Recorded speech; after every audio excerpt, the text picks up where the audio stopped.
presence lurking inside the European Parliament. I didn't know who he was seeing or what he was doing, but yes, one Tony Blair was in the building, and of course that on the same day that I'd seen Sir Keir Starmer, that on the same day that John Major gave a speech in London brimful of negativity, and all of that 48 hours on from Jeremy Corbyn changing the Labour Party's position.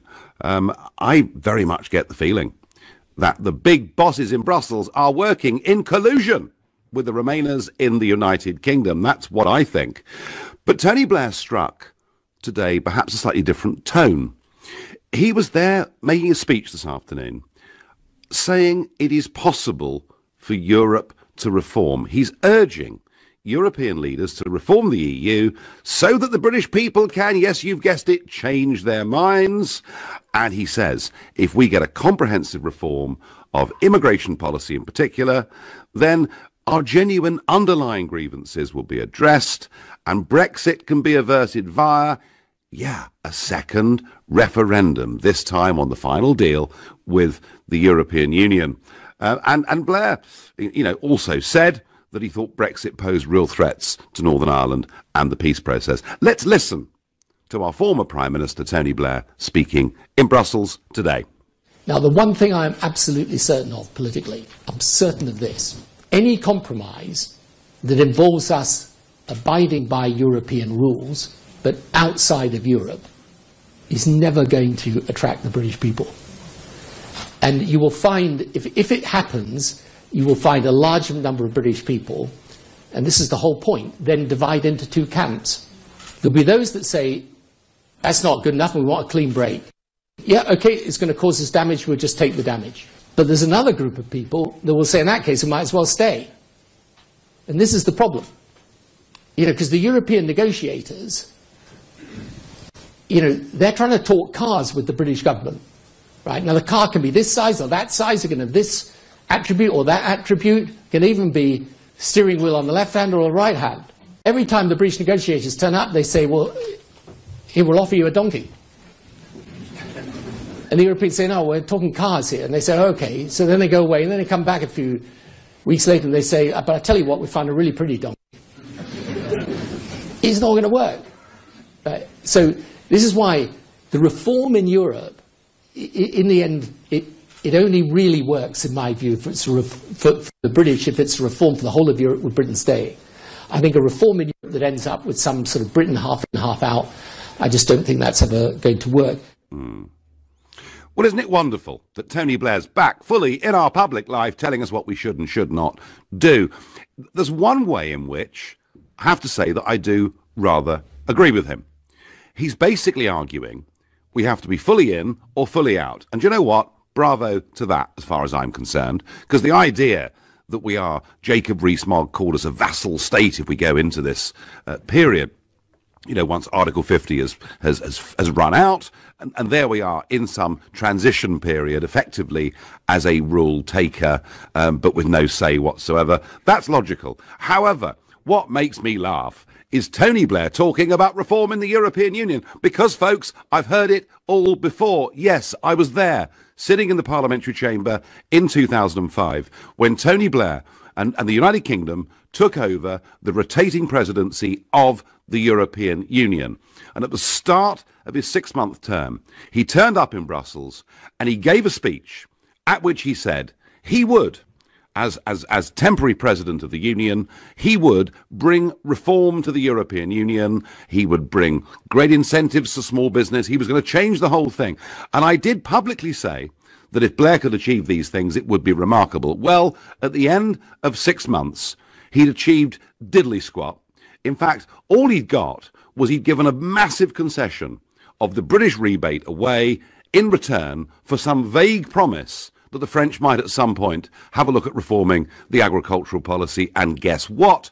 Over a decade on, none of it ever happened. So I want to ask you, is the European Union capable of being reformed, as Mr. Blair suggests? And if it is, would we then change our minds? So if you think the EU is capable of big reform, of making concessions, then call me on 0345 60 60 973 if, like me, you think it's for the birds, because actually What's really happening with Macron and the others is they're trying to integrate it even more deeply, even to build a European army, the very opposite of the reform that Blair's talking about. Then text to 84850. Or maybe you've got a message for that nice Mr. Blair, in which case you can tweet using the hashtag Farage and LBC at LBC, and we will, over the course of this next hour and the one after, keep you up to date with all the traffic and travel. We've had the beast from the east. It is now Storm Emma that is hitting South Wales and the west of this country. And of course, you can watch us on Facebook because we're live from Blackpool, where later on this evening I'll be on BBC's Question Time up against that arch Europhile Ken Clarke, and I'm looking forward to it very much indeed. So, can Brussels be reformed? Can it be reformed in a way that would make us change our minds, as Mr. Blair thinks we ought, in a second referendum? And I'm going to put that to Martin in New Cross. Good evening, Martin. Evening, Nigel. How are you? I'm very well. Yeah, I managed to get here from Brussels. No traffic problems, no snow up here in Blackpool, so I'm doing all right. Lucky you. Yeah.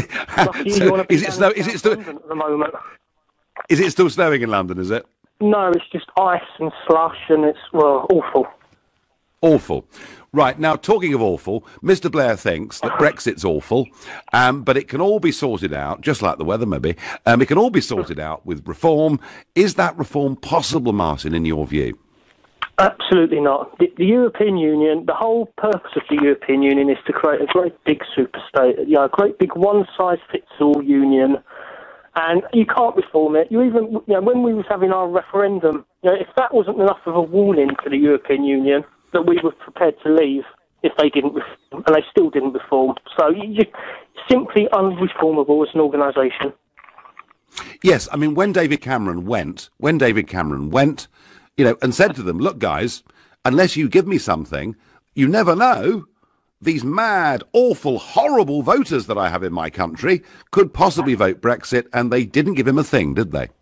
Absolutely not. And I have to say, as somebody who voted to leave, I absolutely love it when Lord Blair of Baghdad makes a great big statement, because more and more people just become leavers. So as far as I'm concerned, Tony Blair, who is absolutely toxic, actually radioactive on the doorstep, the more speeches he makes, the better.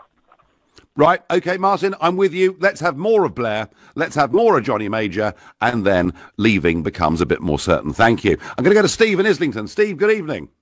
Hello, Nigel. I happen to think that if the facts change, if we have the opportunity to renegotiate new deals, I think we'd be foolish not to look at them. Loads of people change their mind. You've changed your mind in the past. Liam Fox has changed his mind. Daniel Hanna's changed his mind. Theresa May. So you've all been on record of saying that we should just go for a customs union rather than. I've never, Steve. Yeah, Steve, I won't. Steve, I won't speak for the others. No, I've never, ever. They're wealthy and they're rich and they're happy. Come on, Steve. Nigel, I've never, ever argued for us to be in a customs union. In fact, I was alone, literally alone in this country, arguing that the customs union was the trap that stopped us reaching out to the rest of the world and gave us expensive bras, shoes and food.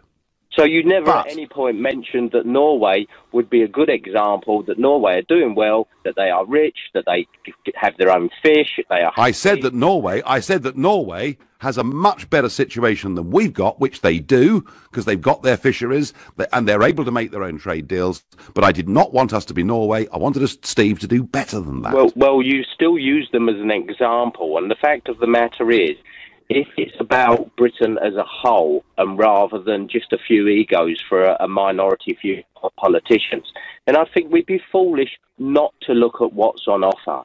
I don't think we should just rule everything out. All right, Steve, I take the premise, but actually, let me tell you, I was there with Franz Timmermans yesterday. I see Mr. Juncker regularly. I spoke and met with their chief negotiator, Barnier, just a few weeks ago, and their plan is to integrate the European Union even more deeply. So I put it to you, Steve, and if they did come with a series of reforms, people may change their minds, or some may change their minds. But, Steve, my point is, it ain't going to happen.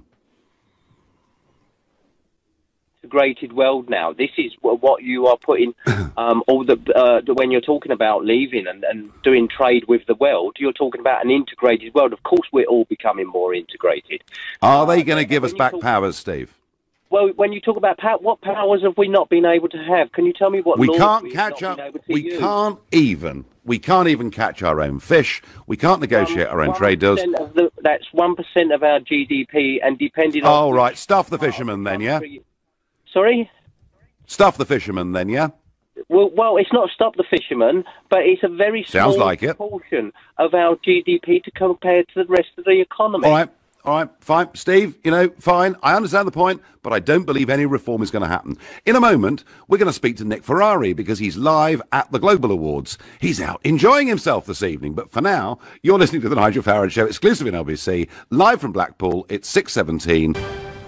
Mr. Blair wants a reformed European Union so that we can change our minds about Brexit in a second referendum. I think I've kind of heard it all before.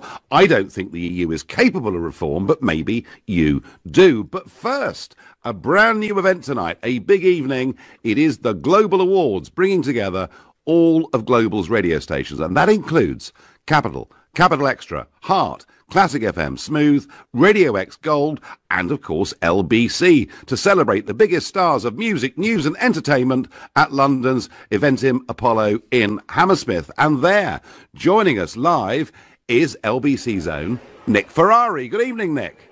Evening to you, Nigel. So what is your role tonight, Nick? Are you giving out prizes or making speeches? No, I tell you what, Nigel, you might have been with the President the other night. Well, at least I'm with a Spice Girl tonight. I am here with some of the other LBC. I'm sat between the Fire Commissioner and the Assistant Commissioner who runs the counter-terror brief. So it's quite a heavy table. We could do with someone like you to lighten the mood and watching the awards go through. The trouble is, Nigel, to be honest with you, as this is the first one, we're sort of feeling our way. Obviously, it's an awards night. There's going to be, as I just heard you say, you're right, there's awards in news, there's awards in music, there's awards in entertainment, and we'll find our way. But it comes right as the awards season kicks off. I don't know about you, you've probably been to some there where the television awards were last night. There's the British Press Awards later this month, and the Global's now seeking to establish itself right in the middle and front and centre. Yeah, and I'm told there are going to be some very, very big names and big acts there this evening. And I've never thought of you, Nick, as being particularly a hipster or in touch with the up-to-date rock and pop scene. What a shame! What a shame we're live. Otherwise, I'd tell you where you could put that thought, Nigel. Yes, we're going to have Andrea Bocelli and Kasabian, and I know you've got all their early work, Nigel, and you play it regularly when you drive to Brussels. And Nick, but there are seriously some big names there tonight, aren't there? I mean, pop, contemporary. Andrea Bocelli is a big name. Sam Smith is here as well. The stars of Sam Smith. You've got some big acts here. Big acts. Have a great evening, and I've no doubt you'll be telling everybody on your breakfast show tomorrow from 7 o'clock. Nick, have fun. I'll bring you a bread roll. back. Thanks, Nigel. Thank you. Very, very sweet of you. Thank you. Well, big ambitious night for Global, and I trust it's all going to go well. And Nick sounding, I thought, on pretty good form, really. Quite how much he knows about the contemporary rock and pop scene. I would doubt, though I'd be no better, I have to tell you. So, is Mr. Blair right? Can this European Union now be reformed? And Roger says to me on Facebook, if the EU was serious about reform, they'd have made concessions to David Cameron in the run-up to the referendum, but they didn't. Rather than moving closer to its citizens, everything points to the EU becoming more centralised and remote. Remember Juncker's State of the Union address? Roger, I was there. I was literally feet from him. The lesson that Juncker, the lesson that Mr. Verhofstadt, the lesson that Barnier and Timmermans and all of them, their lesson from the British referendum is to centralise the EU even more deeply. As Verhofstadt keeps saying in the Parliament, what the citizens want is more Europe. They couldn't, in my view, be more wrong. But hey, let's see what Sean in Bexley, a new caller to this show, thinks. Sean, good evening. Good evening, Nigel. You all right? Yeah, I'm all right, but I just, I wonder what Mr. Blair, had to drink at lunch to come out with this baloney. It can't be reformed, and they're not going to make concessions, Sean. Well, I'm kind of wondering what you're drinking, because I actually believe, whether they reform or not, it doesn't affect us. I think a lot of what you've been saying over the years have been Euro myths, it's been scaremongering. I mean, if we take the Euro, Schengen, TTIP, everything that has been said about even Turkey joining the EU, nothing has materialised. Do you know, Sean, you're quite right. When Nick Clegg said I was a dangerous fantasist in the LBC debate that incidentally Nick Farage chaired back in 2014, and Clegg said Farage is a dangerous fantasist, there will not be a European army. Guess what, Sean? It's going to be completed by 2025. And guess what? We're not within that. So everything you're talking about, for example, you're talking about what's going on with other EU member states. We have a special relationship, okay? So we do not participate in a lot of things, like I've already mentioned with Schengen, for example. We have opt-out, so we have a different relationship. You're observing their relationship and getting scared, thinking that we are going to become part of that, but we never have.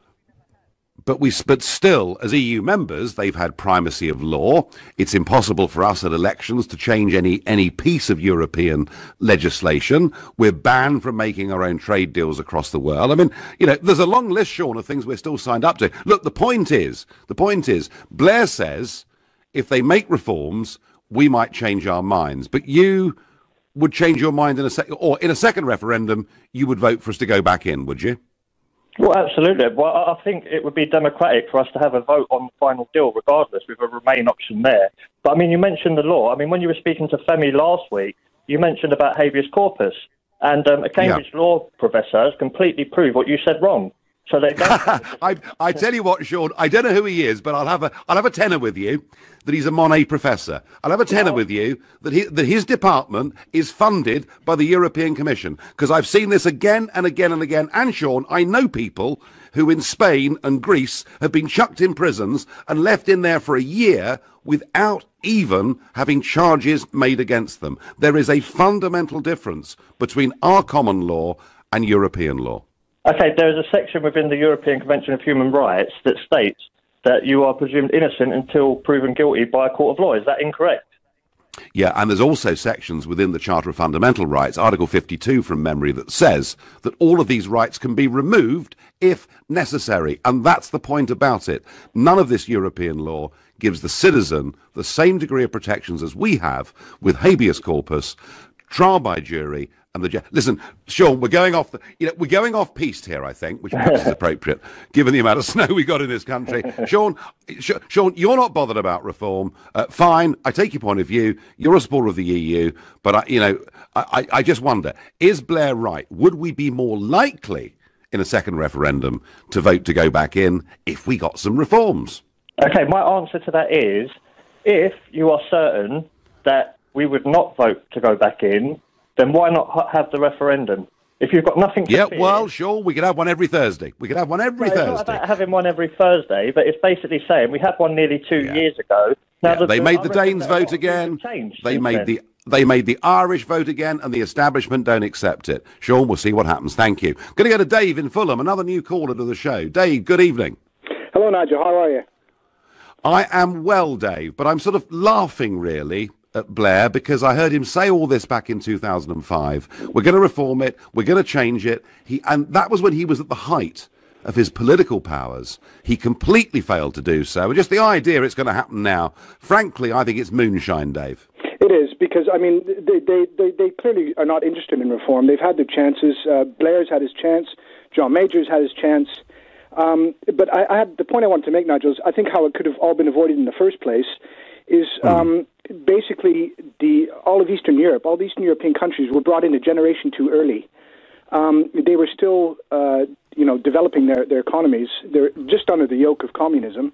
They weren't ready for all this, and this is really what's happened. It's the immigration factor. And had they not come in, had they been brought in, phased in slowly and brought up to speed before they were allowed to join, we could have avoided this whole mess in the first place. You know, I work in the construction sector. I've seen what it's done. You know, I've been here 30 years, and I know what it was like before and after. And I can tell you, it's no good now. And this is why it's happening. Dave, you're on the money. I remember in early 2004, there were 3 UKIP MEPs in the Parliament. And I'd always wanted us to leave the EU because I believed we should govern our own country. And there was a vote in the Parliament as to whether we should admit 8 former communist countries, many of whom, as you quite rightly say, Dave, had not made the full transition to being Western democracies. The government had said, don't worry your silly little heads. Blair had told us only an extra 13,000 would come a year. It was obvious to me what would happen if you said to people in poor countries, you can come to a relatively rich one. And we were the 3, Dave, the 3 British MEPs alone that voted against them joining. And I said to my colleagues, that's the best day's work we'll ever do as MEPs. And that, Dave, ultimately, you're absolutely right. That is why we voted Brexit. I thank you for your call. You're listening to the Nigel Farage Show, exclusive on LBC, live from Blackpool. It is now 6:30 and Tony Blair busy in Brussels today. He thinks if the EU reforms, we will change our minds over Brexit, rid ourselves of our genuine underlying grievances, and we'll avert Brexit in a second referendum. I do not believe any of that is possible, but that's our debate for this hour. But first, of course, we've had the beast from the east, and now it is Storm Emma. Coming in from the south, warm air meeting cold air, and apparently a red warning has now been issued for Wales and parts of the southwest of England. If any of you are confused about what these red and amber warnings mean, just go to lbc.co.uk. The definitions are there. But red basically means a risk to life and to property. Joining me now is Mike Hughes, LBC's Cardiff correspondent. Good evening, Mike.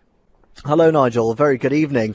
Yeah, you're absolutely right when you say, there is a danger to life. Those red warnings issued by the Met Office, they aren't taken very lightly. They aren't issued lightly at all. And this is the first time in quite some time now here in Wales that one of those weather warnings have been issued. And the fact of the matter is the situation here is getting steadily worse as the hours go on. We're probably at the height of that warning now. It's nothing short of blizzard conditions, if I'm honest. Strong winds, lots of snow. I've managed to hunker around a corner somewhere, but there is literally a wall of snow going past my face. Now, this red warning that's been issued by the Met Office will remain in place until around 2 a.m. Tomorrow morning, and temperatures plummeting here. The mercury's down to around about -3 as it stands, but with that wind chill, it really does feel like -10 at the moment. Isn't there a danger, Mike, if we issue red warnings, that we finish up in a situation of cry wolf, that we do this and people start to think, hey, hang on, the Met Office, etc., are being somewhat over the top? I would take that slightly cautiously, if I'm honest. As I mentioned right at the beginning, the Met Office don't really issue these warnings very lightly. As we've seen, the first one in many years was issued to Scotland overnight. The one here in Wales really did catch people off guard. It was around about 8:30 this morning when it was issued. So clearly, forecasters have been assessing the situation, tracking Storm Emma as she makes her way up from the south, and yes, very much this morning it was, well, we need to issue this warning because not only the winds, but the temperatures as well, Nigel. As I mentioned, it's absolutely freezing. There is serious concern for the likes of the homeless community in urbanised areas, certainly in Cardiff. Absolutely, people have really kind of heeded the warnings. I would say the roads are very quiet. Emergency services will certainly be pleased with that. No, okay. And of course, this on the day when traditionally people in Wales wear their daffodils, don't they? Because today is St David's Day. Absolutely, yes. It's normally a sea of yellow here. Absolutely. Well, Mike, do your best to wish those people you do meet a very happy St David's Day from all of us, and thank you for the up-to-date and the briefing. And I think, the picture that Mike Hughes is giving us there from Cardiff is being repeated across the southwest. Similar situations in parts of Devon, Cornwall, huge problems coming out of Paddington Station. In fact, I think with the wind, it was actually snowing inside Paddington Station at some point this afternoon. So big impacts on train services. Let's go now to business. I'm joined now by Henrietta Grimston from Seven Investment. Good evening, Henrietta. Good evening. You've got some company news for us, Carpetright to start with, yes. So we've had a profit warning today from Carpetright. They're expecting their full-year results to come in actually with a pre-tax loss. Now, bearing in mind we're only on the 1st of March, this is the second profit warning that they have issued this year. Now, back in January, they had a revision of their profits for the year. They were expecting originally 14 million, so quite a healthy figure. And then they came out in January and said, oh, no, we think this is possibly going to be in the region of 2 to 4 million. And, of course, now we're talking about a loss. Their shares shares have taken quite a big hit on the back of that news today, down at 23%, but actually over the last year they're down at 73%. Now the company are blaming weak consumer confidence having a big impact on their sales, but they're also saying that with less people moving house, of course that's having an impact on big ticket items. They of course sell carpets, hence the name of the company, but they do sell furniture as well. And we did see at the back end of last year other furniture retailers getting into difficulties. We saw some going into administration. So it's a similar picture that we've actually seen from other companies operating in this sector. Now they are in talks with their banks and other creditors to make sure that they don't get into difficulties on the loans that they have in place. They obviously don't want to breach any of their covenants, and they will be looking at other measures that they can put in place to try and sort of trim some of the fat around the edges on the business. That could include closing some of their stores. So we'll see what the company actually comes out with over the next few weeks and months. Is this yet another story, Henrietta, of the high street in very serious decline? Well, I mean, I think there is a question mark about whether businesses have future-proofed themselves. So we have definitely seen some businesses do better than others in terms of getting to grip with the online revolution. That's been particularly poignant with, I think, clothing retailers. We've seen some get it very right, some get it very wrong. I think with the big-ticket retailers like the furniture stores and, of course, sort of carpets and those sort of things, they're in a difficult position at the moment, more because of the fact that UK householders are in a sort of a squeeze situation at the moment when it comes to incomes, and we're just not going to spend our money on these big expensive items at the moment. So I think they're in a difficult situation because of what's going on more from an income perspective. Yeah, try and give us some good news, Henrietta.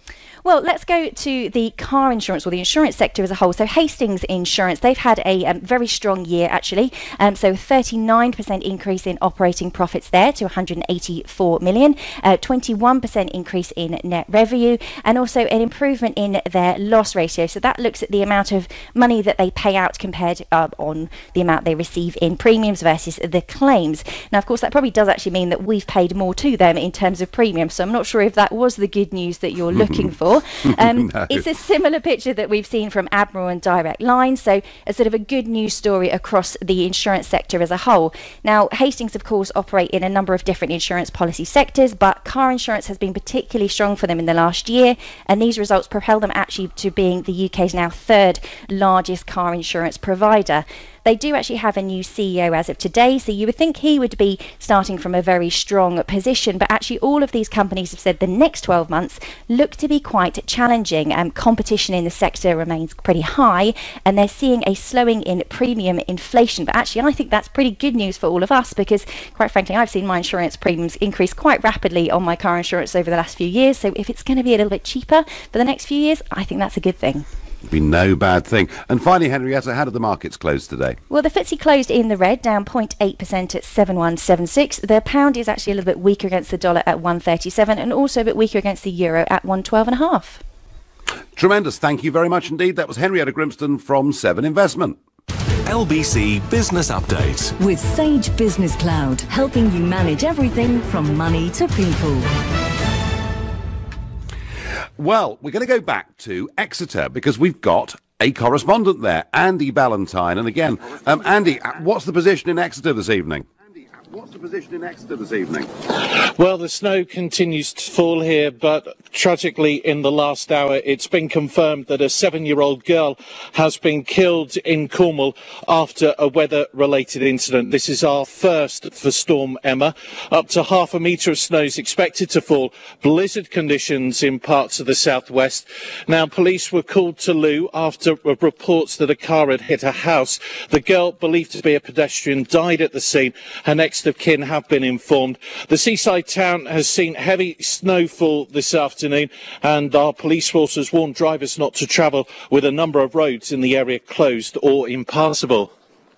No, well, that's obviously grim news, Andy. And are they expecting a lot more snow?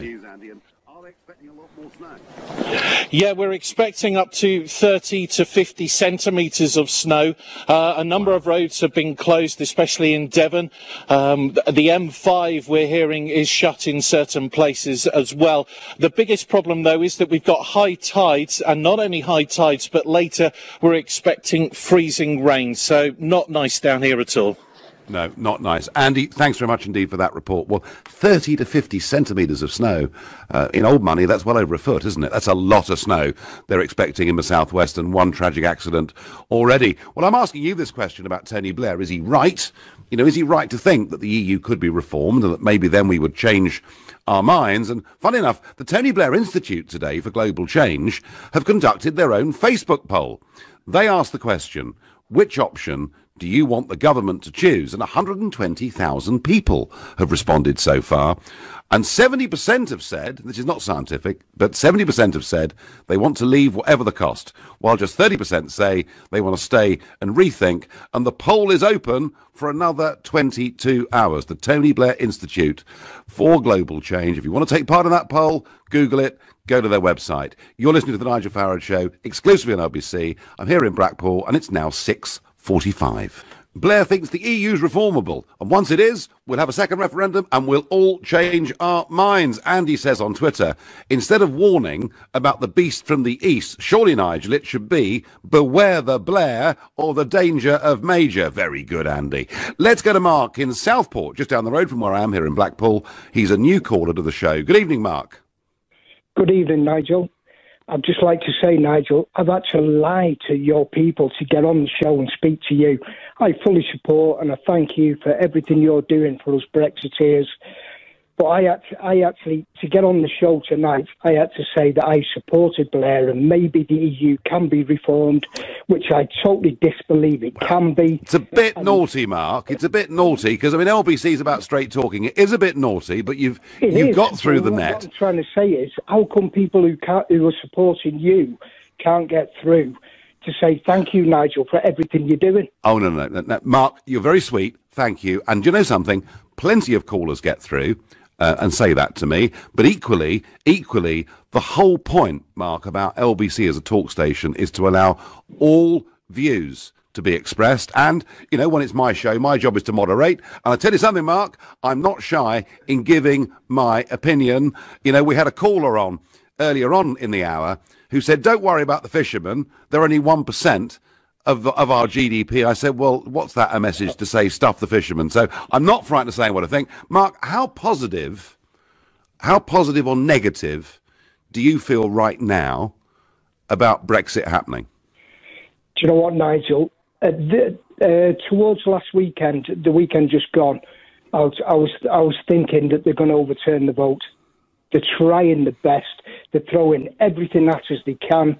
And like you said about that poll on Blair's Institute, I voted on that earlier on, and it was 66 to just like walk away.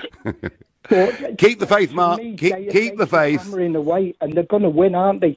That's the way I'm seeing it. But I'm feeling a bit more positive now as the week's gone on. You know. Don't underestimate the will of ordinary people. And I have to say, Mark, also, I'm not so sure that Tony Blair and John Major actually carry that much weight with the public anymore. Mark, I thank you. Even if you are naughty, I thank you for your call. Thank you. Let's go to Connor, who's calling from Nunhead. Connor, good evening. Hey, how you doing? I'm doing well. So, is Blair right? Can it be reformed, despite all the evidence that would perhaps suggest the opposite? Well, when the vote happened, I voted to remain, and that was my main thought process behind it, because I wasn't happy with everything the EU was doing, but I was like, you could reform it from the inside. But then, obviously, if you have a referendum, that's supposed to lead to direct action. Like, you can't do something and then not, because if you just go against it, like, we're in a really bad position. We're in a really bad position. Like, I think the government's going to fall apart very quickly, because now Labour can say that they're going to back a customs union, and if unless what Theresa May says tomorrow is really good, I don't know what's going to happen. So. Yeah, we're in a big mess. Well, it should have been done on an election, I think. Well, look, I mean, frankly, the whole thing should have been sorted out far more quickly, and the very fact she wants to push on for transition deals and everything else does play, I think, into the side of those with a different point of view. Connor, I mean, you know, you talk about Labour, but Labour have a problem here too, you know, because there's over 4 million people who voted Brexit and then voted for Corbyn. They're not going to be very happy at the direction he's taking them in, are they? Well, that's why it makes it so confusing. Because now, if they have to go for election again, what are they going to say? Because they can't say what they said in their pamphlets last time. Because now that's not true. Now that's not the case. So the last year, it is very confusing. It's been a waste. Like it's just been it is. Wasting. It's very, very confusing. It's very confusing, and the point about the referendum was it was supposed to be a good, simple message. Please get us out. They haven't done it. Connor, it's a mess. I think you're right in saying that. LBC's political editor, Theo Usherwood, is going to join us to talk about the Garden Bridge, because Boris has been back to City Hall today. Theo, good evening. Very good evening to you, Nigel. Yes, Boris did a star turn in front of the Oversight Committee today at the London Assembly, Nigel, and the reason was that there is an investigation into a so-called missing £40 million of public money which has been lost. Another £10 million has been accounted for that's been spent on the Garden Bridge, but actually the Garden Bridge never materialised and now has vanished into thin air. Boris Johnson, of course, has been accused of signing off on the money early, of promoting the Garden Bridge against the interests of the taxpayer. And today he was summoned before Assembly members to give his side, his version of events. It would have been a great thing for London. It was absolutely true that it's a bitter disappointment to me now that it is no longer proceeding. And in the interim, further cost was racked up of about £9 million, I believe. So, since the new mayor, since Sadiq Khan came in to office, a further £9 million was racked up during a period of sort of indecision. I mean, the worst thing you can do really with something like that is not make up your mind, be warm towards it one day, then listen to the sceptics the other day. To get anything done in London, you've got to push and really believe in it. If you ask me now to say who should the mayor be accountable for that expenditure? Yes, the mayor certainly should be accountable for that expenditure. Had I gone on, were I still mayor of London, I would certainly have continued with that project, and that would not have been money down the drain. Alas, for now it is, until such time, of course, as someone comes to the rescue of the project and revives it.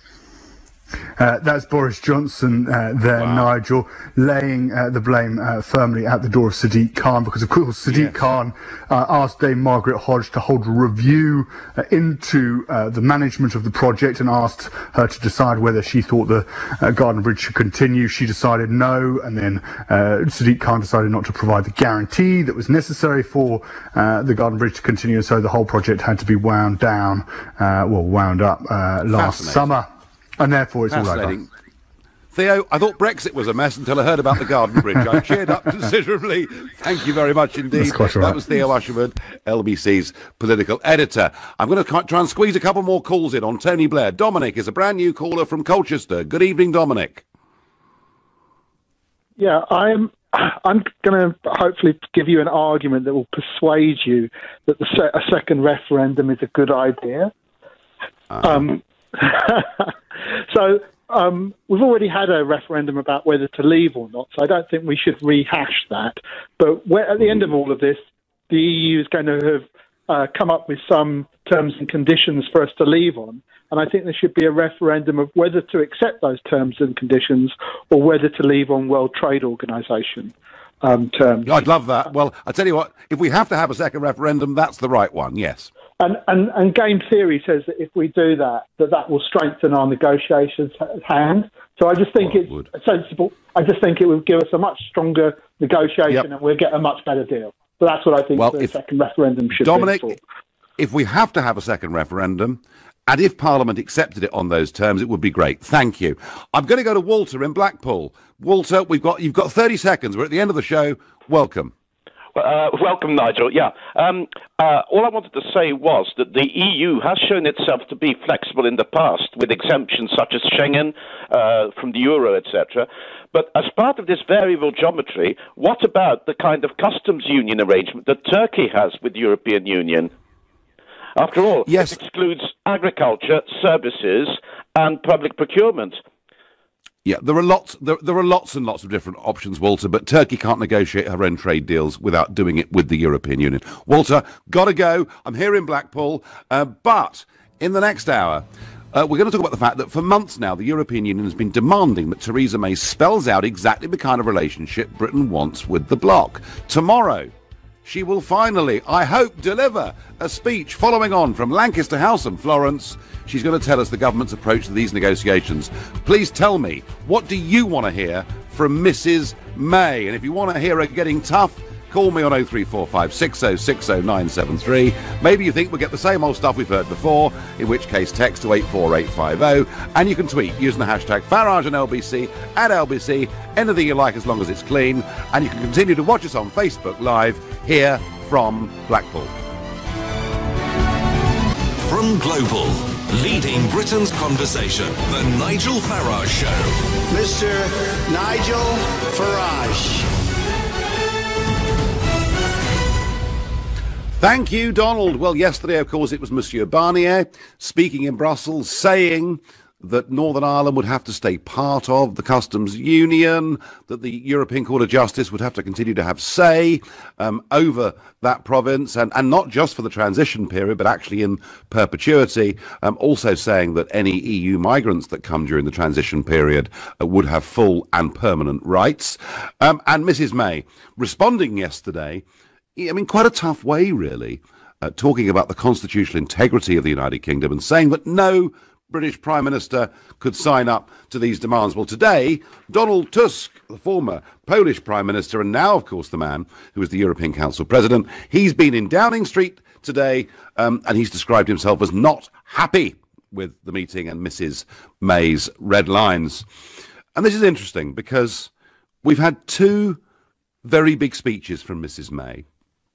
One, the Lancaster House speech, which took place at the start of last year, and then one later on that she made in Florence. And my feeling is that she's basically been putting out a series of mixed messages, because with the Lancaster House speech, which I praised on this show to the rafters, I never thought I'd hear a British Prime Minister using the exact words and phrases that I've been using for 20 years about what we're going to do, how we're going to break free, how we're going to go global. I thought it was terrific. And then a few months later in Florence, she basically said, we are leaving the European Union, but we think it's a really great thing, and we're going to opt back in to virtually all the parts of it, including justice and home affairs, science and technology, etc. And I think there have been some very mixed messages. We've seen some incredibly tough negotiating from the European Commission side, from Monsieur Barnier. You know, my feeling, I mean, why on earth you have to pay to leave a club is quite beyond me, when I'd have thought they probably owe us a few quid. But, you know, seemed to me that they were treating us almost like a hostage, saying, you know, we've got to pay a ransom, threatening us with future trade unless we meet their terms. I think she made a lot of concessions in that December deal before Christmas. I think many of those chickens came home to roost yesterday with what Monsieur Barnier said. But given where we are, she is going to make her third big public speech on Brexit tomorrow. And I want to know from you, what do you want her to say? What approach should she take? And if you think it's about time she stood up and said, we will simply not be treated like this, then call me on 0345 6060 973. Or maybe you think she's got no option because she simply hasn't got the numbers in Parliament. She's basically going to have to meet at least most of their demands. Then you can text to 84850, and any clear messages that you've got for our Prime Minister tomorrow, you can tweet using the hashtag Farage and LBC at LBC, and we will, once again in this hour, keep you up to date with the weather news. It is a big event in this country. I think it's perhaps been slightly over-exaggerated by the media, but it is a major event, and we'll give you updated news, particularly what's happening in South Wales and the West Country, where Storm Emma is potentially going to dump over a foot of snow on many of those places. And of course, you can watch us on Facebook.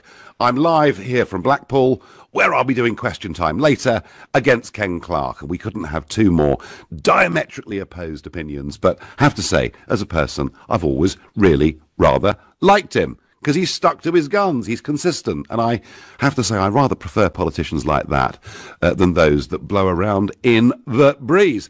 Peter in Birmingham is a new caller to this show. What's Mrs. May got to do tomorrow, Peter, to satisfy you? Well, basically, she's got to turn around to them and say, look, behave or we walk, and we walk on WTO rules. All they're doing now is putting obstacles in the way. I think tomorrow's speech, when she gives it, will be full of the same usual waffle, the appeasing waffle. And I think it's now time to get up with them and say, look, behave or we go. Simple. You don't get any money. We go to WTO rules, and you will be the losers. We might suffer a bit, but you will be the losers. Do you think that she gives them... Does she give them, Peter, a month? Does she give them 3 months? Or does she say it's right here, right now? I'd say give them 28 days to come to the negotiating table with something sensible and concrete, or we go. Yep. Okay, no, I understand. Would there be, do you think, I mean, one thing Barnier did say yesterday, and one thing that Tusk repeated today, particularly on Northern Ireland, is if the Brits have got a better proposal, they should put it on the table. Do you think before we walk, and I do understand absolutely what you're saying, before we walk, do you think it's about time the British government actually put something down on the table and said clearly, categorically, unequivocally, this is what we want? Yes, there is. And I think there is a case for that.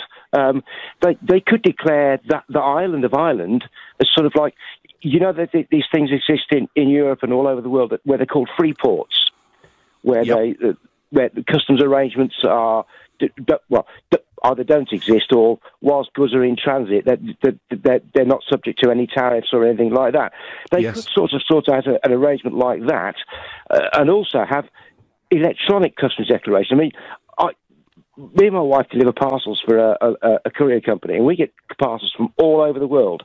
And all that's on them is a simple declaration of what's inside that package. Yeah. Oh, Peter, I see. The reason I asked you that is I think we should put on the table and quote back at them the European Parliament's own Constitutional Affairs Committee report, which made it perfectly clear that with technology, all of this stuff can be handled very easily. Peter, I'm with you.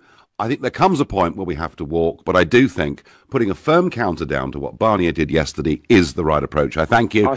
Irene has completely made her mind up. She says to me on Facebook, let's walk, for goodness sake. Enough is enough. We are being made a laughing stock.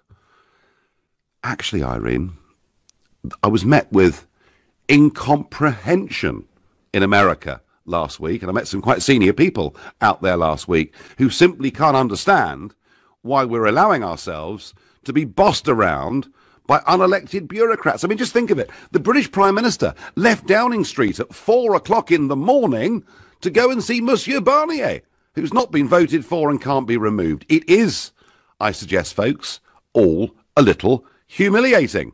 James is calling from Manchester. Good evening, James. Good evening, Nigel. And firstly, I'm looking very much forward to watching you with my arch enemy, Kenneth Clarke, on Question Time this evening. I've got you on timer. Yes, I've been waiting with bated breath for this speech from Theresa May since Monday. I totally agree with Peter. I was really hoping that she'd turn around and say, well, actually, I'm going to drop the bomb. We're walking away.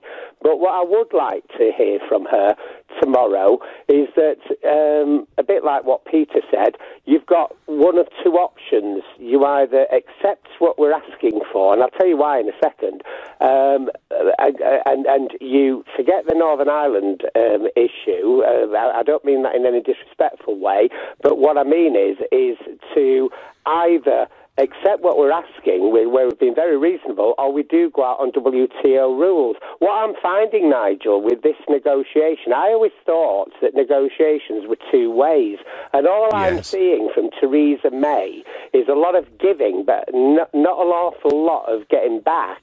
And it's turning not from a negotiation, but into a complete surrender to the EU federal state. Wow. And do you know what, James? I called that Christmas deal a great Brexit betrayal. I didn't know at the time how much Corbyn was going to do the same thing. But yeah, I think it is time. It's time, James, for her to get tough and to stop looking weak, isn't it? Well, got to stop all that. You know, I mean, I mentioned to somebody the other day. You know, she keeps treating this as a personal relationship. If I go, you know, it's not, Nigel. It's a business relationship. If I go to Argos and buy a TV, I don't want the life story of the person selling me the TV and want them to be friends with me for the rest of my life. I want to go in and buy a TV, and that's the end of it. I don't want anything else from them. You know,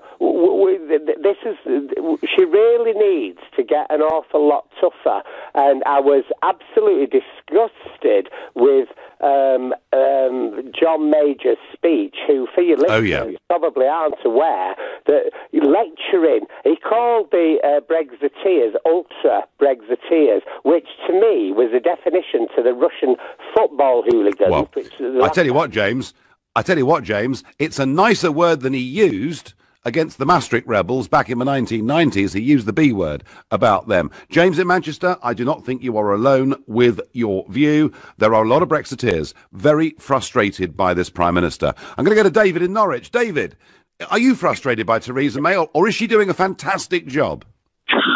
Good evening, Nigel. Frustrated isn't the word for it, mate.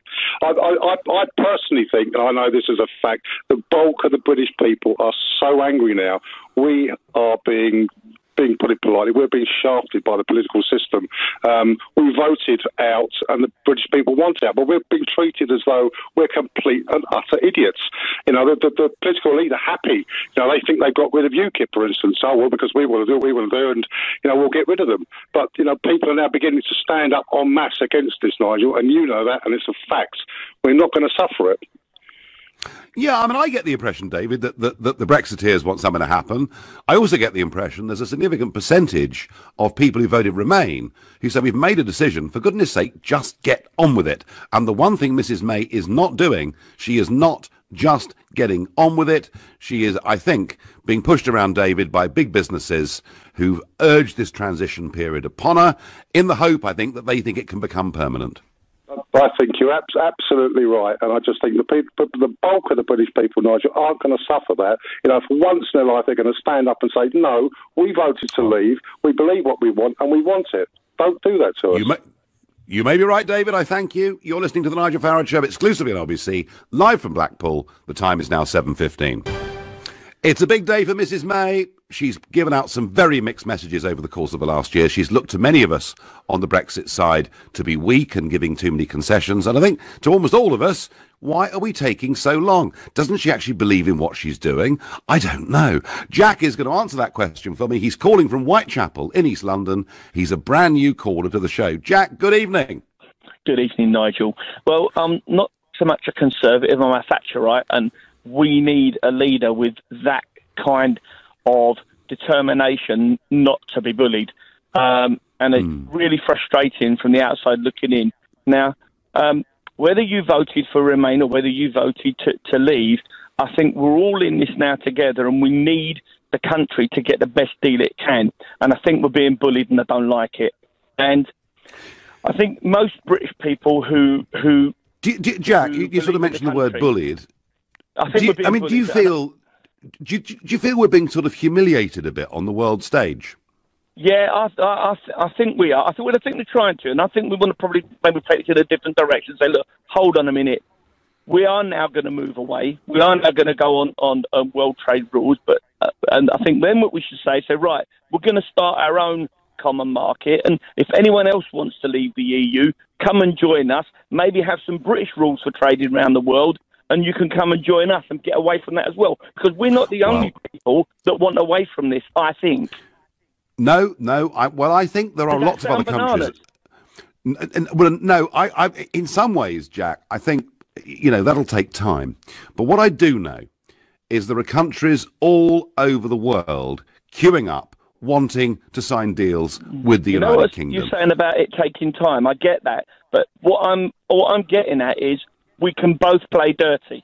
Let's say, look, hold on a minute. Yes. If you're not going to play this straight with us, maybe we're going to take a different route and we'll walk away, and maybe we can canvass other people to say, look, actually, there is a future outside the EU, so just play it straight or else. Yeah, no, Jack, I understand that, and I argued from the start they should bypass the bully boys of Brussels, go straight to the member state governments, and indeed go to the winemakers, the cheese makers, the chocolate makers, the car makers, and try and lobby support that way. And Jack, just tell me, have they, because I've not been in London today, have they gritted the roads today? There are some gritted, but I would say the pavements are the worst. Actually, what I do is I've got a delivery company, and we're sort of trying to deliver parcels to customers all the time, and it's been really tricky for bikes and bike couriers to do their job, and we're delivering stuff in vans right now. But it's been tricky, really tricky, and I hope they're going to re-grit tonight, because what we've got is the snow that's been on the ground has turned to ice, and the pavements haven't been good, and that's even in town in the Whitechapel area, Mile End. Yeah. In those kind of Jack, areas. Thank but you know what? I think the country's done its best with what we've got at the moment. You said earlier that everyone seems to be making a big deal about the weather, but, you know, across the country, if we're all helping each other, I think it's a good thing. And I think at the moment people are coming together. We're all being tolerant, flexible, and helping each other. And that's where we've got to be. I hope you're right. That's the most positive thing anyone said this week. It's wonderful. Jack, tremendous. Ring again. He was a new caller, and that was great. Sadiq Khan, of course, was on LBC this morning, on with James O'Brien, getting a bit of a tough time, as I understand it, from quite a few callers. And he didn't go into great detail about gritters, etc. But our understanding is there are only 39 for the whole of the Transport for London area. And yeah, sure, you can't have hundreds of them because it doesn't snow very often. It's the first time since 2009, really, that snow has settled in London. But still a feeling from me, looking at those roads at 5:30 yesterday morning, frankly, that more should have been done. But back to Mrs. May and what she's going to say. And Hugh, another East London caller. Hugh's calling from Walthamstow, another new caller to the Nigel Farage Show on LBC. Good evening, Hugh.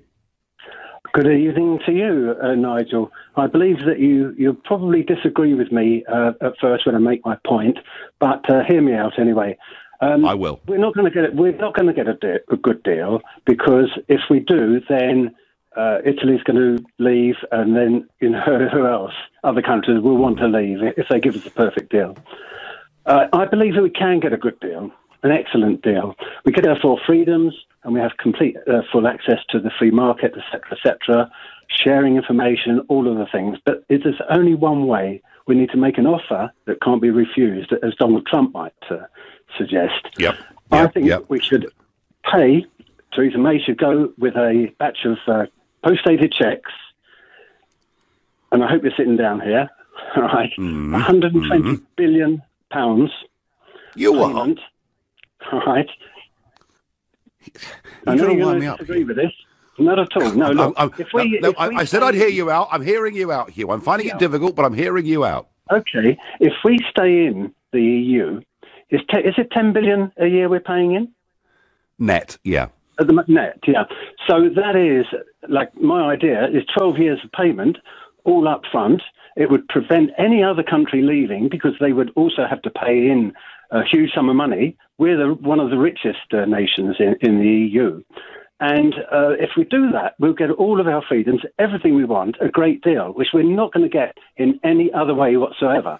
We can afford it. So you think, Hugh? So Hugh, you're saying to me, if we bung them a huge sum of money, they'll give us a good deal. But that would be the terms. They would have to give us. So everything stays exactly as it is, with absolutely free trade between all of the nations, between the EU and us, and we have our four freedoms. I knew you would disagree, but think hard about it. Well, it wouldn't be worth it, Hugh. It wouldn't be worth it.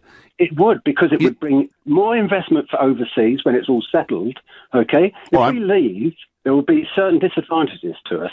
But I'm not saying that it would be a cliff edge. That's absolute nonsense as well. So what you're saying, Hugh, is we'd be able to negotiate our own global trade deals. We'd be able to do our own thing. We wouldn't be stuck inside customs unions. We would simply have a free trade deal with the European Union, but it would just cost us quite a bit of money. Indeed, yes. Which we can. All right. Well, do you know what? And we would. Do you know what? We would pay.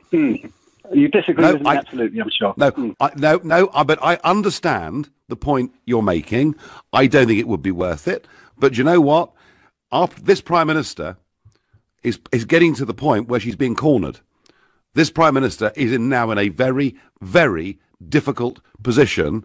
And who's to say, Hugh, and, you know, we heard it first here on LBC, she may take up your suggestion. I think it would be too big a price to pay. But, hey, Hugh from Walthamstow, thank you for your call, because he offered a solution. You might agree with it or disagree with it, but I do think the Prime Minister needs to start, rather than responding to them the whole time, and we've been doing that right from the start, it's about time we now started to try to set the agenda. That's my feeling. I'm going to go to snowy Southend. Tim, a new caller to the show. Good evening, Tim. Tim, can I hear you? Nope. I'm struggling with Tim. Tim, try and come back to us. I'll go to Toby and Clapham. Toby, good evening. Hi, Nigel. How are you? I'm okay. So is Mrs May going to move this forwards tomorrow, or will it be another speech full of platitudes and mixed messages? Oh, no, she's going to move it forward, I think. Now, I might end up eating my words, but... Right. But I do... Well, we all have to do that sometimes, Toby. Yeah, we do. But I genuinely think she's actually been playing it the right way. I know there's been lots of frustration from callers and yourself over her term of office. But sure. I actually think she's played it really well. She's she takes every little bit step by step. She allows all of the sort of arch Remainers and the people that are trying to oppose Brexit to eat up all the oxygen for a while she's considering. And then she comes through at the end and does something. She did it just before Christmas to get the end of the first stage. I think she's doing okay. Tomorrow will be a defining point I don't disagree with, but I think she's played it reasonably well so far. But Toby, what she agreed to in December was a total giveaway. It was a surrender to all of the demands that were being made of her. To a point, yes, I agree with you. But there is going to have to be some... We can't... I know that there's a lot of kind of we just shut the doors and walk away attitudes, and I'm a Brexiteer, so... But there is going to have to be some compromise if we're going to get some kind of good deal at the end of it. Okay. Do you think, Toby, she is explaining herself to either the European Commission negotiators or the people of this country in a way that is clear enough? No. Definitely not. No. Well, do you know what? That actually, above all, is what she could do tomorrow. Yes, to say, this is it. This is it. We are going to put counter proposals down to what we were given the other day, and these are going to be our final offer. If they don't like it, when I said once before that no deal was better than a bad deal, I know you didn't believe me. Well, you know what? You've got 3 months to sort this out. Now, if she started to talk like that, Toby, we'd all know where we stood, wouldn't we? Don't you think she's already done that slightly this week already? She did it in PMQs when she was referring to the counselling. She said that offer is not acceptable. I mean, I know, there is Toby, a little bit of that coming through, don't you think? Well, maybe, but I mean, actually, what she said there were the chickens coming home to roost from a December agreement. But Toby, look,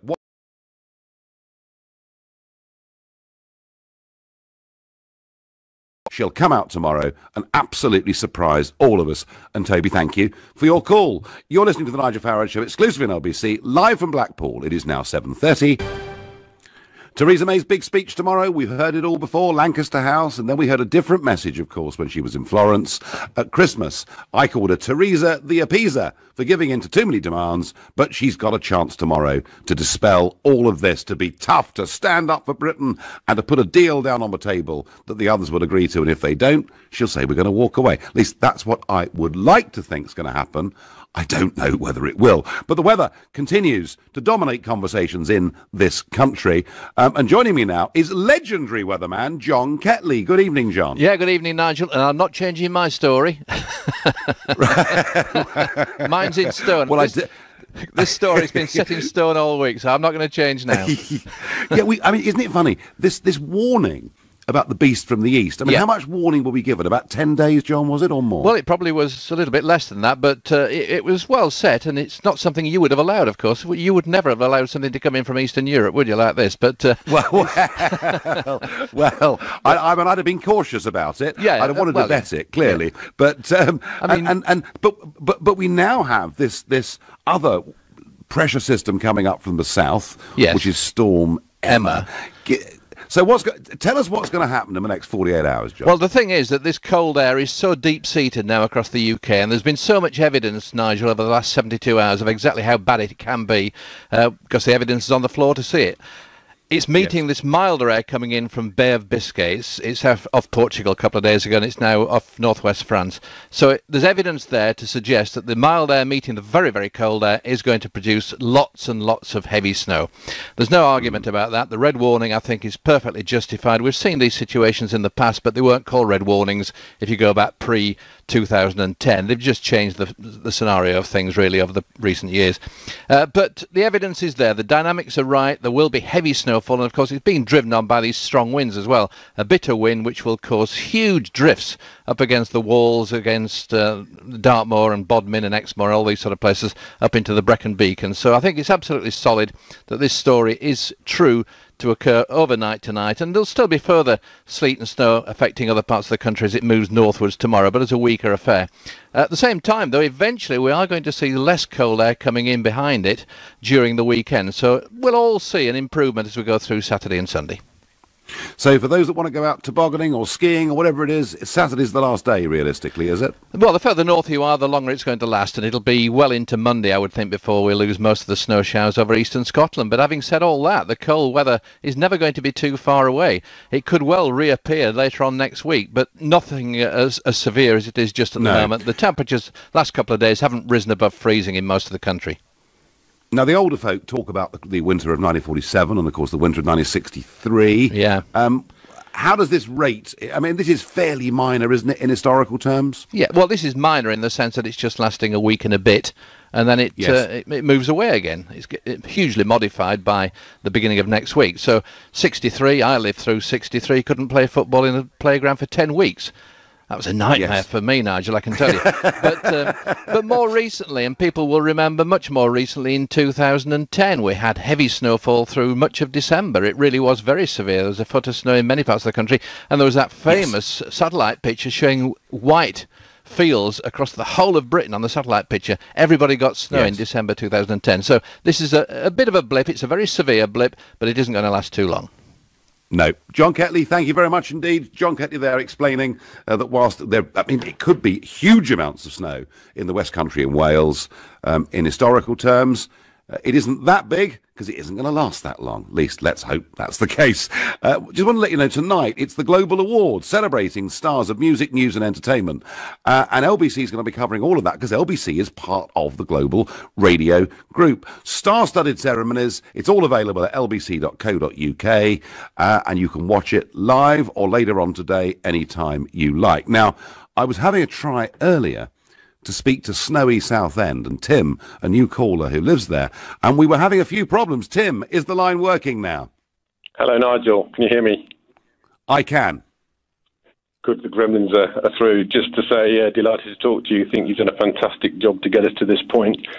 But the reason for calling was that when this process started after the referendum, I thought about things from the EU side and the politics from the EU perspective, which was they would have to show or demonstrate to the rest of the EU that they were inflicting pain on the UK, and that for us to get a deal, it would cost us money, which kind of echoes an earlier caller.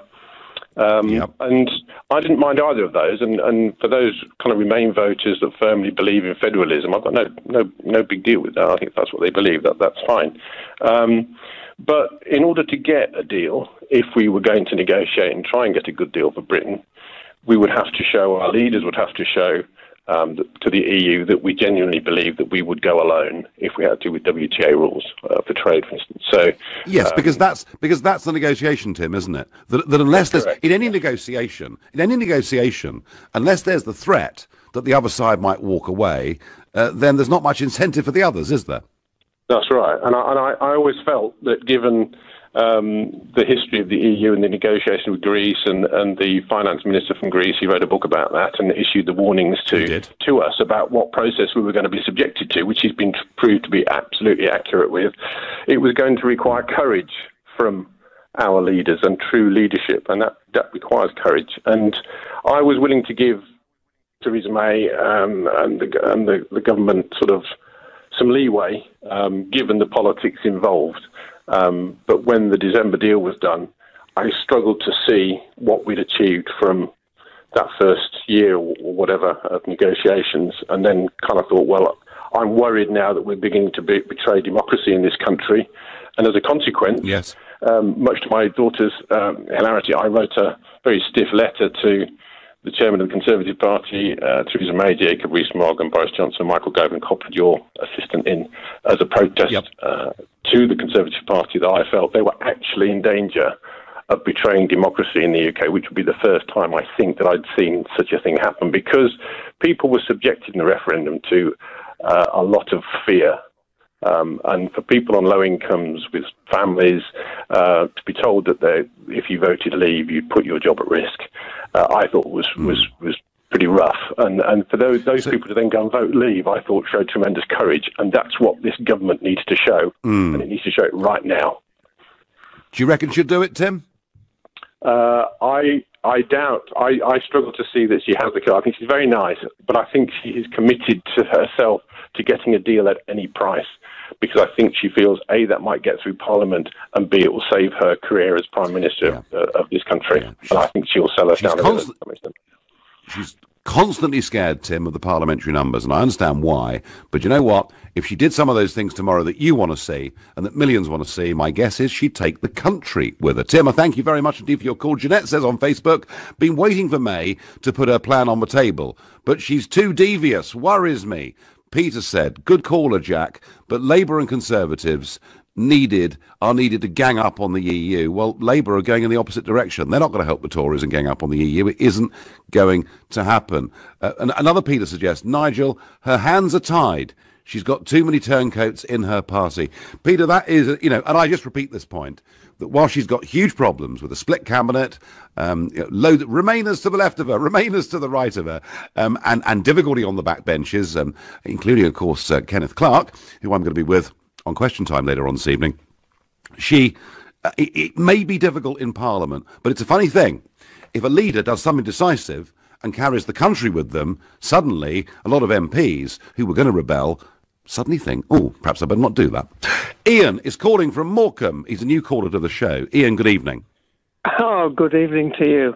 I've always wanted to speak to you, and I'm glad to have the privilege to do so. So thank you very much for having the opportunity. But firstly, I would say is if you don't get a knighthood, we'll go on to the very quickly. I won't waste much time. If you don't get a knighthood, I'll be very, very upset, because you will change the course of the British history and constitution that we have. That's for sure. Like Oliver Cromwell did. He did, didn't he? He changed history. Well, Ian, that's kind of you. That's kind of you. But let's. My point is. Let's crack on from that. Yeah. Let's crack on from that.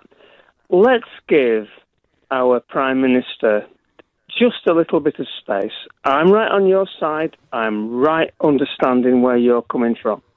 But she's in such a tight position at the moment, and it's not very easy for her. And she's not a lady that makes decisions quickly. She sits back, so people call her a ditherer. But I think she deserves a little bit more than that. And she's got 40 billion in the tank when it comes to the things that she's given way on, or seems to have given way on, which could be well negotiated back, given that Barnier thinks that it's going to be a hard border only. I mean, that's just not really going to be the case. Well, Ian, David Davis said, unless we get a deal, they don't get the money. I'd like to hear the Prime Minister say that tomorrow, and to be clearer. And whilst you do argue she's in a tight spot, and you're absolutely right. She's in a tight spot. No, absolutely. I'm not disagreeing with that. But the trouble about giving her more time, Ian, is that time is running out. There is a major summit in Brussels on March the 22nd. There is a deadline for these trade talks of October. She's actually got to crack on. But Ian, I thank you for that very balanced view and that very kind call. You're listening to the Nigel Farage Show, exclusively on OBC, live from Blackpool, and it is now 7:45. Well, tomorrow, it's a big day for the Prime Minister. She sent some mixed messages. Of that, there's no question. She made some pretty big concessions before Christmas and paid a price for it with Monsieur Barnier yesterday. I want her to be up there with a big plan tomorrow. I want it to be unequivocal and clear.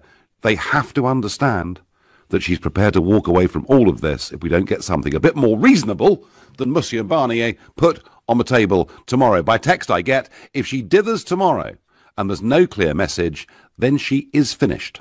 I live in hope, but the EU is holding on to, hoping for a last-minute offer. We need to respond by preparing for no deal. The EU have prepared, we haven't, says Dee. Oh, Dee, I hope they have prepared in Downing Street for a no deal. But I really worry that you might be right. Liz is calling from Stoke-on-Trent. Good evening, Liz. Hello, Mr. Farage. What I want to say is that, well, I agree with everything you've just said. Now, when every time she suggests an option, they say, oh, no. And she can't get beyond that. But that's because they're stringing her along, I believe. Because if there were rules that they say, you know, that's a rule, you can't do that. If there were rules, they'd be written down and they would be presented as, you know, a fait accompli, right. If you're going to leave the EU, this is what you have to abide by. But that doesn't exist. There aren't any clauses that exist to keep sending her away with no, with no satisfaction, because they're making it up as they go along, because it's never been done before. Nobody has left before. That's true. That's true, Liz, but I do think Monsieur Barnier did put on the table a pretty comprehensive 120-page document yesterday. And I just wonder, I mean, it could be, Liz, that the British government are playing a very clever game.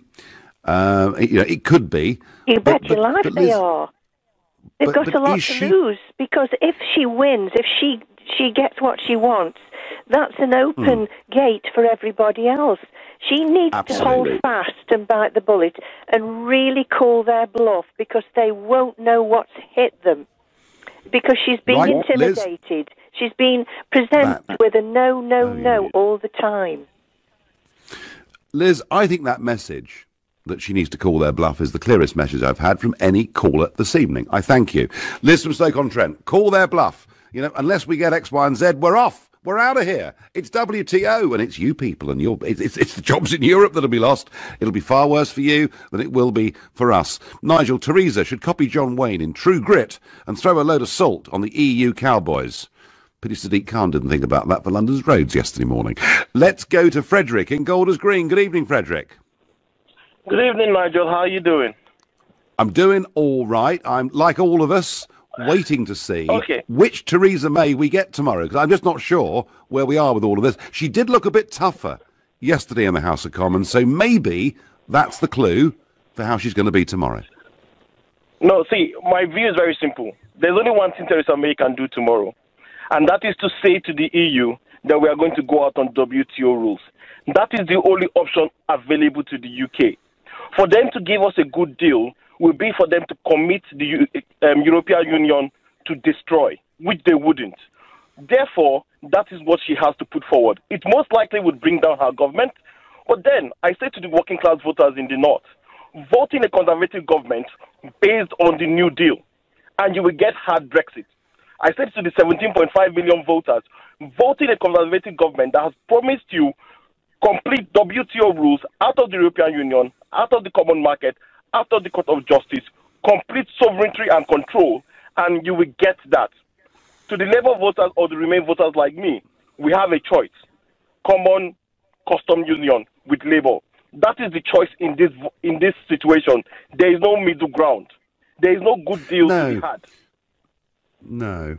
Okay. No, I think, Frederick, I mean, in a way, as you say, you know, what terrifies Barnier and what terrifies Juncker is that if we're seen to have got out on the terms that we want, how many other countries would join that queue? And that does scare them, doesn't it? Yes, but you will break up the European Union, and it will cost Germany far more than it will cost them in losing trade to the UK. That is the reality. That is why I voted Remain, because I knew the price was high. But we made a choice. We have to live by it. There's no more dancing around and trying to straddle two worlds. It is crunch time, and our government has to make a choice and sell it to the people, and we'll have to buy it or keep it. Frederick, it's a clear message. Theresa May, Frederick and Golders Green says no more dancing around. Get on with it. Thank you. Great call. And interesting, isn't it? You know, there was Frederick. He voted Remain. He was sceptical that we'd manage to negotiate a good deal. But he's now saying, we've made a decision. Let's get on with it. Let's do it. Your big chance, your big day tomorrow, Mrs. May. Peter is calling from Chelmsford. Good evening, Peter. Hello, Nigel. Yeah, I'm struck by the silence of all the businesses in Europe that stand to lose. They have terrific markets here. And their silence with the EU playing games with their future. I really can't understand it. And on your point, which is made about why would they treat us different and other people may want to leave, other people haven't got a massive market for a start off. I think that if we were to get tough with them instead of being on the back foot all the time and say, okay, we may go to world trade rules, we may leave the customs union, okay, we'll agree to that. What that will mean for the EU is that also won't be paying into your club anymore, so that 43 billion will not take place. And the other thing is, we have a deficit, you have a deficit against us, so that means you'll be sending us money every year. So we can then spend that on subsidising our businesses. And also, anybody in our country that's losing and having to pay through extra tariffs, we can compensate them out of the money that the EU owe us. And that argument is logical. Prices would be a bit higher with EU goods, but they could be a lot cheaper for other goods coming in from the rest of the world if we chose to do that. And we could do that because the common external tariff makes a lot of everyday items a lot more expensive than they should be. Your point, Peter, about why are businesses in Europe being so quiet? They're scared. They're scared of speaking out against the European Commission, against the political class in their countries. But I said well over a year ago that I felt the government should be out there. There should be task forces organised by the government of businessmen and women, not politicians, businessmen and women, going around Europe and encouraging and helping some of those businesses, those French wine producers and champagne producers, the Belgian chocolate makers and whatever it is. We should have been going out there on big missions, having photographs of all these business groups together and getting the narrative out, because it's really interesting. Peter, I meet people from all nationalities in the European Parliament and all political shades of opinion who come up to me and say, there are firms in my constituency, in my region, really worried about this. We could have done so much more, couldn't we? And with their unemployment, that they can't afford to lose our business in Europe at the moment. They just cannot afford it because there's so much unemployment amongst the youth out there. And that we joined a common market. It's like getting on an aeroplane to go somewhere, and then it gets hijacked and taken somewhere else by the people up the front who've got a political agenda, nothing to do with. I think for many in this country over the age of 60, that is the primary source of their anger, that this was all sold to them as a common market, not as a political union, and kind of in the intervening years, no one asked their opinion. Peter from Chelmsford, I thank you very much indeed. Martin from Rotherhithe says, I quite like the PM to start with, but as these talks have gone on, I'm starting to think she's a bit soppy. She lacks what most of us Brits have plenty of, backbone. If she can't get a deal, then we should just walk away. Martin, I think that's the way an increasing number of us are feeling. Although that view is not shared by Mr. Blair, not shared by Sir John Major, not shared by Vince Cable and many others in our establishment. But it's shared by a lot of people who listen and participate on this show, plus all the other views too. You've been listening to the Nigel Farage Show here on LBC. I'll be back on Sunday morning at 10 o'clock. Coming up at 10 tonight, it's Ian Collins. But up next, it's Clive Bull. Thank you very much, Nigel.